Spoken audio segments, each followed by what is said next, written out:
Extraordinarily Ordinary.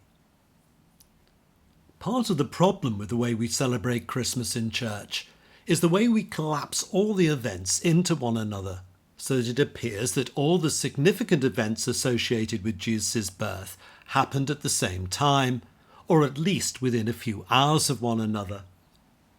Mary and Joseph arriving in Bethlehem, finding a place to stay, or as the Nativity plays wrongly would have it, not finding a place to stay, the birth and the baby in the manger, the shepherds and the wise men, they are all presented as happening very close to one another.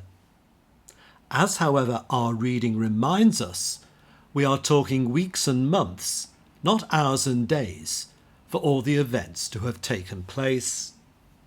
According to our reading, King Herod kills all the boys in Bethlehem under 2 years of age, according to the time when the wise men told him the baby was born.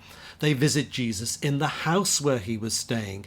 Not only would Jesus not be lying on a bed of straw when the wise men arrived, he would be up and walking around. A more likely chronology is that sometime before Mary's baby was due, Mary and Joseph travelled down to stay with relatives in the place where Joseph came from. After Mary gave birth in the privacy of that part of the house where the animals were routinely brought in at night for safekeeping, shepherds came to offer their congratulations to the family on their new arrival. 8 days later, the baby was circumcised, as all baby boys were. Then a month or so later, Mary and Joseph took the baby to be presented in the temple.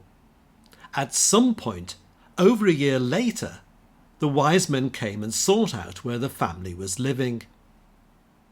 Does any of this matter?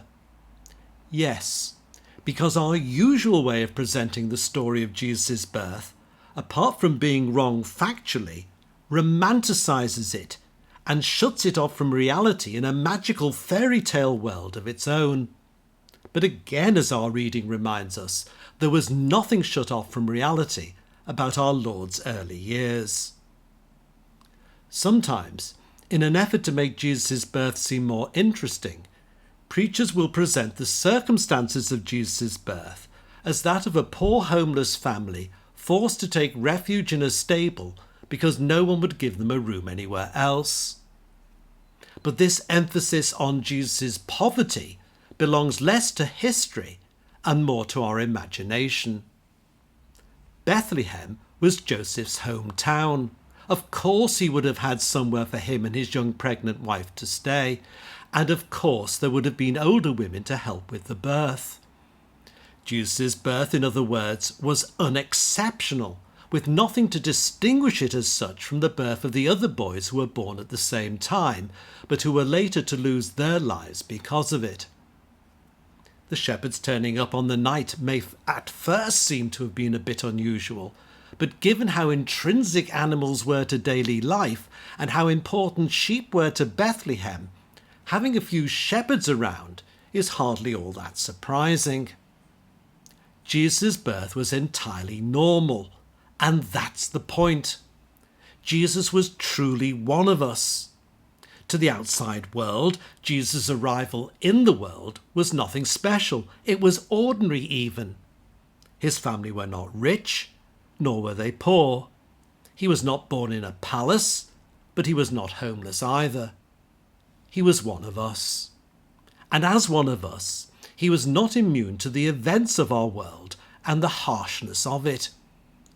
King Herod was a cruel leader, just like many leaders in our world today, who are responsible for atrocities on an even greater scale than the murder of few children in a relatively obscure village in the Roman Empire. The Word became flesh and dwelt among us. But he did not do so in a way that distinguished him from us as he lived among us. He was in every way one of us. He was ordinary, like most of us. It is Jesus' ordinariness that is so amazing. We too are subject to forces over which we have no control, and are made to do things we don't want to do and to go to places we don't want to go to in order to satisfy the greed and egos of the rich and powerful. We too are victims of their schemes and ambitions. Jesus could have been born extremely rich or extremely poor. He could have been born in a palace, as the wise men expected him to have been, or in a stable, as we would prefer him to have been. But instead he was born in normal circumstances to ordinary people who, by trusting in God, were to do something extraordinary. Jesus' birth is good news for ordinary people, average people, unremarkable people, people like you and me, people who in our own very ordinariness can experience the extraordinary grace of God.